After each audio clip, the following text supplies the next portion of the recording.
रुलाया है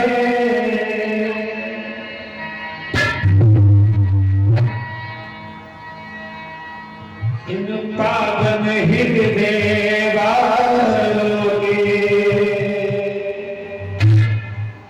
जीवन में चहलमती घोलना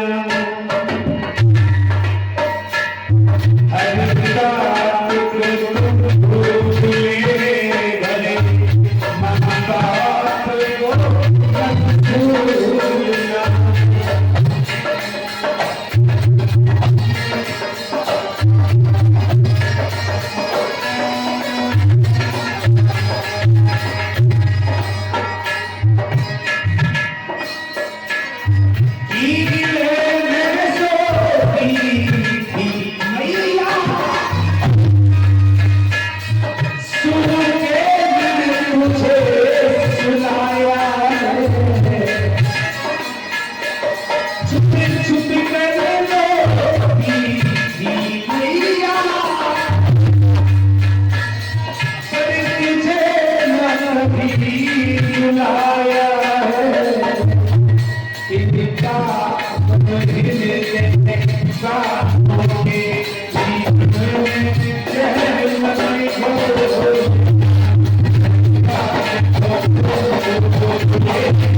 अकेला पुत्र रह गया।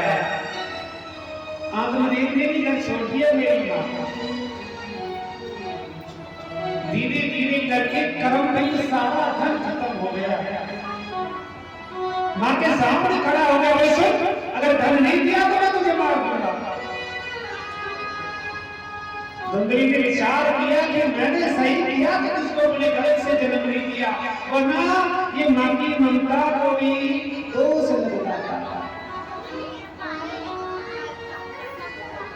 सारे रिश्ते हैं और इस पृथ्वी पर मेरी माँ जितने रिश्ते हैं ना, सब रिश्तों में स्वार्थ है। सारे रिश्तों में स्वार्थ है। एक माँ का ही ऐसा रिश्ता है, पवित्र रिश्ता, उसमें कोई स्वार्थ नहीं है। हाँ, कोई स्वार्थ नहीं। बेटा अगर तुम नौकरी कर लो ना, अगर घर वाले के मालिक पड़ जाए कि साल में या 6 महीने में वापस घर आ रहे हो, भाई अपनी अलग डिमांड रख देगा, भैया ये सामान लेके आना, पत्नी अपना अलग सामान मंगाएगी। और माँ को जब ये सूचना मिलेगी ना कि मेरा पुत्र आ रहा है, तो अगर कहे ना कि माँ तुझे कुछ लाना है,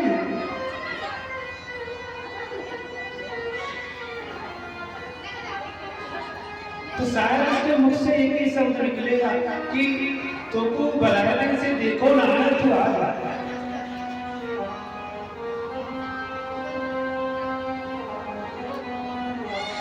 समझ में नहीं आता कि माँ बाप मानेंगे क्या बेचारे, जिन्होंने जिंदगी भर संतान को दिया है, तो संतान ये सोचती है कि माँ मुझसे कुछ मांगेगी, पिता मुझसे कुछ मांगेगा। बताओ क्या मांगेंगे?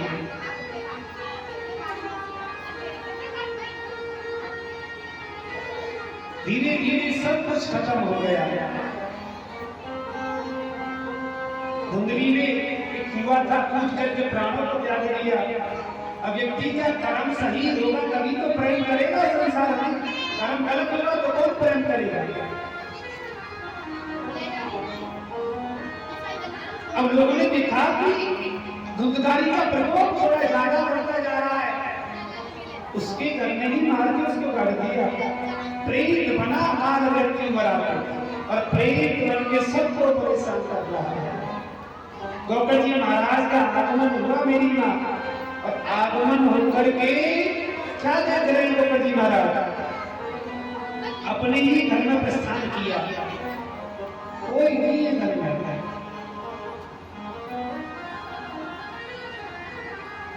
और पूजा अर्चना के लिए बैठे ना तो परेशान करके रख दिया, भजन नहीं करने दिया। दिन निकला, गोकर जी महाराज ने श्रीमद् भागवत कथा का पाठ किया और उस प्रेरित का उद्धार किया। बोली बोली भगवान की जय। रामायण मैया जीना सिखाती है मनुष्य को जीना कैसे है। भगवत मरना प्राप्ति करना सिखाती है, उसको मरना कैसे है। राम को पाना बड़ा कठिन है, राम जैसा बनना बड़ा कठिन है। कन्हैया को पाना आसान है, कन्हैया बनना भी सरल है।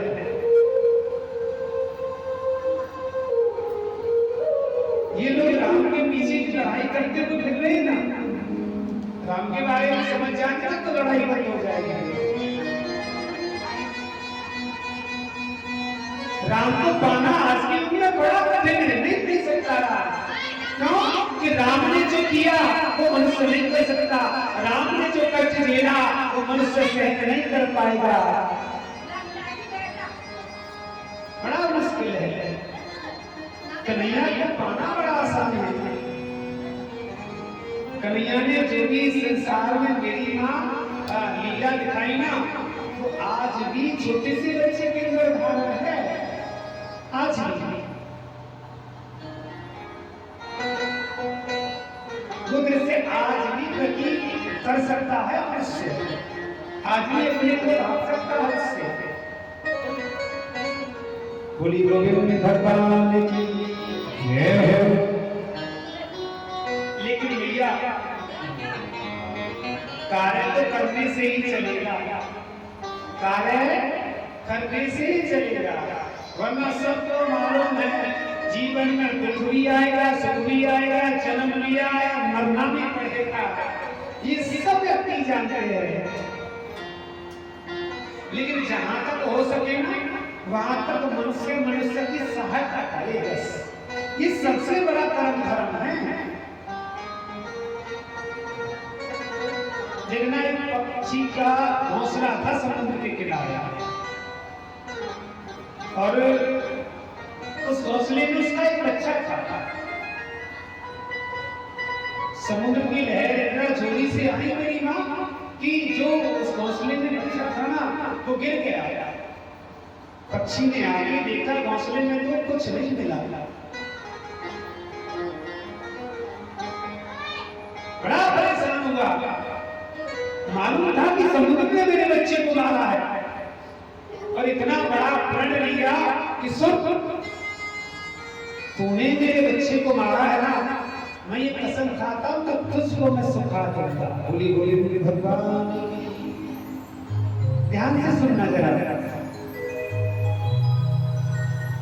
इतना शब्द जब मालूम पड़ा ना कि सुखा दूंगा,